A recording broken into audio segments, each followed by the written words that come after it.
Hey everybody, and welcome back to Colin's Crazy Creatures. Today I'm at Dan's Chameleons with Dan. What's up, everybody? And Dan Jr. Hi.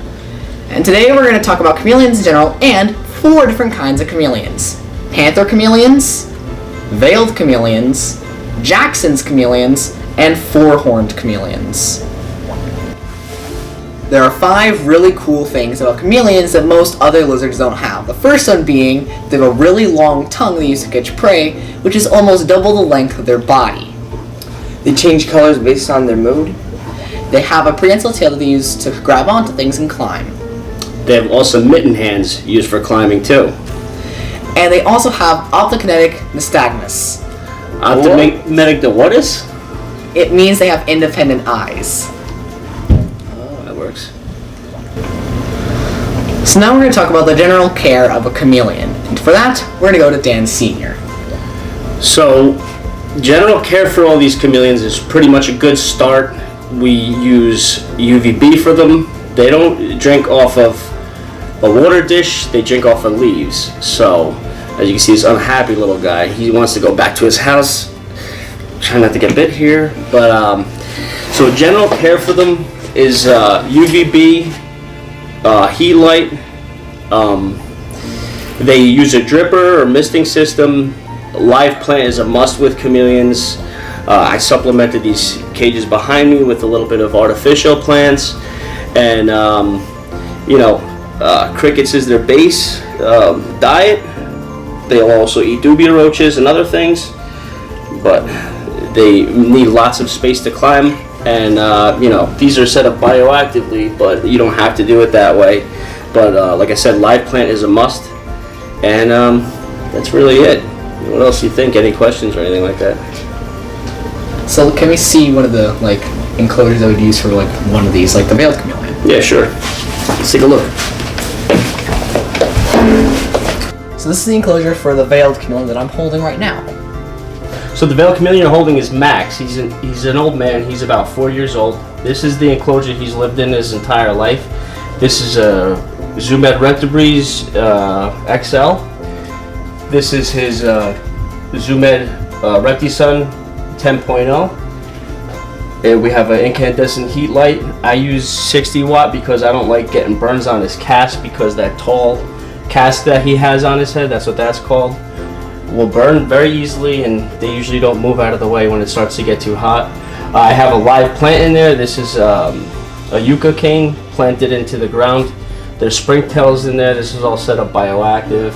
I have some fake ferns in there and some more coverage up here with some artificial plants.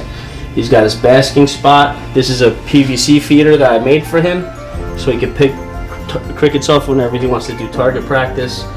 And this is pretty much it. I have the cage because tanks hold heat way too well, so this gives him open air. If he wants the best to warm up, he has that option, but he can move to wherever he needs to be. The bottom where the live plant is at, and the soil gives him the opportunity to get higher humidity if he needs it. So it's like different levels of temperature, you know what I mean? He can go down lower if it gets too hot, or he can go higher if he needs to warm up. He has different levels of humidity in there, all that good stuff. So that's good to know. So this enclosure is what you need for basically any chameleon, with some minor differences in temperatures. So now we're going to talk about individual chameleons, starting with Dan Jr. and the veiled chameleon. As Colin said, this is a veiled chameleon. They're from Yemen and Saudi Arabia, so they don't need as much humidity because it's a lot drier there. And they're known for their big casque on their head. And they're from the movie Tangle, because Pascal. And now, on to Dan Sr. with the Panther Chameleon. So this guy is a young male Amylobe, right? That's the locale he's from Madagascar. Yellow body, blue bar. He's not yellow right now, but when he gets mad and he fires up, he'll turn yellow. So this guy, like I said, they're from Madagascar. They require some humidity. Just like the basic setup like I showed you guys behind me. He could take a little bit of higher temperatures than the Jacksons or the quadricornis here, but This little guy is absolutely awesome. All the reds in his turrets and the blues. And now, I'm going to talk about the Jackson's chameleon. Jackson's chameleons are from the mountain forests of Kenya and Tanzania, and what's cool about them is that they're actually live bearers, unlike most chameleons, which are egg layers.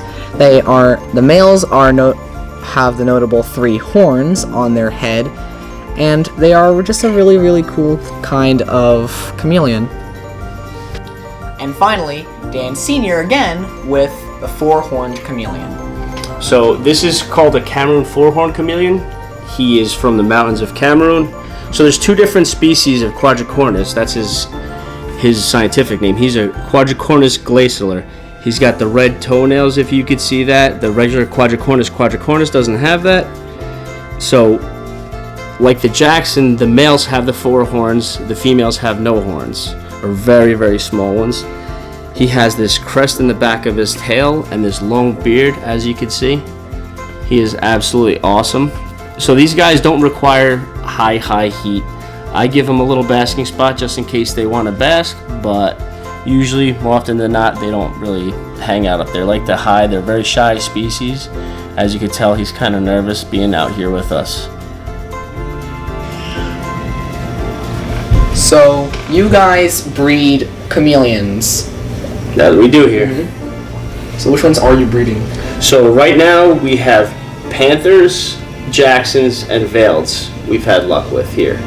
And this guy right here is probably one of the only ones on the East Coast that I know of. I have a girlfriend for him, and I'm hoping to get some babies from them in the next coming months. So can we see some of the juveniles and babies of the ones that you do have? Yeah, sure, absolutely. So this is how we keep our babies. This is the nursery, per se. We have our little baby Panthers in here and our Jacksons. They get the UVB light just like the big ones do, a live plant, and they mainly eat fruit flies. When they're little tiny guys, this is where they start, from when they're little tiny babies out of the egg. And until they're big enough, which some of these guys are getting bigger, so they're going to be moving on to the bigger enclosures. And pretty soon they're on their way. Okay, so let's see some of them. This is a juvenile Panther Chameleon. And Colin has a baby Panther Chameleon.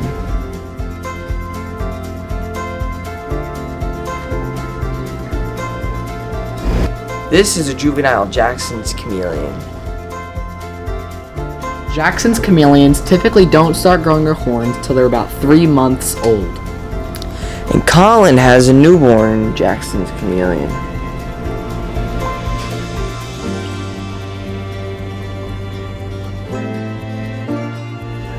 This is juvenile veiled chameleon.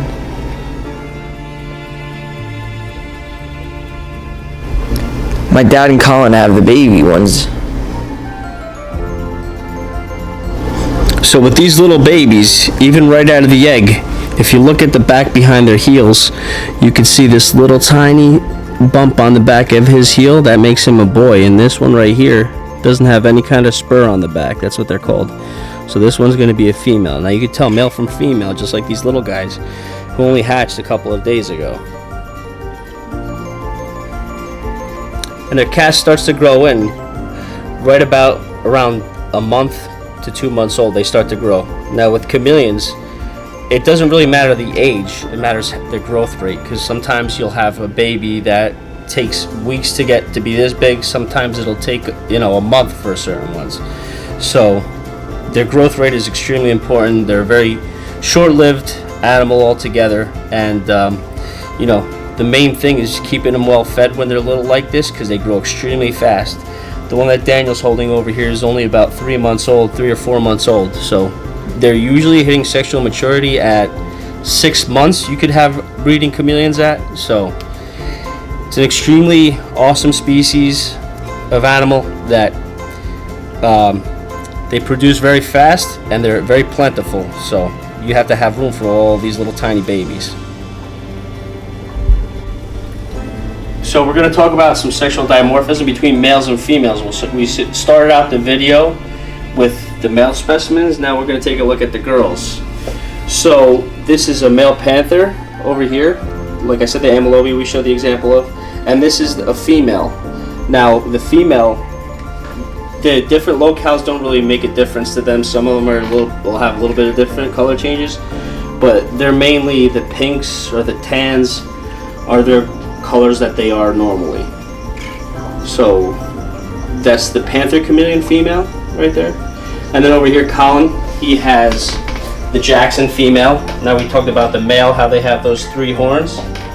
And now the female for the Jacksoni Xanthropus, they don't have horns, this species. Now there's another subspecies of Jackson called the Jacksoni, and the females do have horns. They'll have 1 or 2 or 3, it depends on, each one's different. So now we have Max over here posing for the camera, and here's one of his girlfriends over here.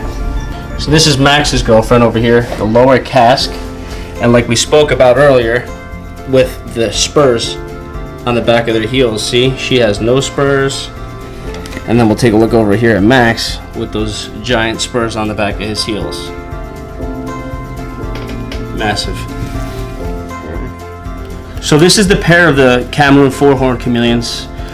This took me a long time to get this pair together, and I'm hoping that soon we'll have babies from them.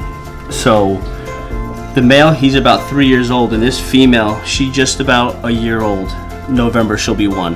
And you could tell all the differences between males and females in the species of chameleon. This guy has 4 horns, she has no horns. Even though that they're called the Cameroon 4-horn chameleon, he has this nice long crest in his back, and hers is not as defined as his. She almost looks like a small female dwarf Fisher's chameleon. So now we're hoping that in the next couple of months we'll be able to have a pairing with them. As you can see the difference in size, and he's mature and she's mature, but I don't really want her to get hurt because they're a threatened species from Cameroon, so you know each one of them is extremely important. But yeah, hopefully soon we get a good pairing and some babies out of this group. They're absolutely awesome though. This is Dan Jr.'s brother, Declan. He wanted to be in the video, but he was too shy for most of it, so here's Declan. So I'd like to thank Dan and Dan Jr. from Dan's Chameleons for letting me see all these really cool chameleons. Come again. Come back again soon, yeah. So, thanks for watching. Please subscribe to our channel, like our videos, and see you next time on Colin's Crazy Creatures.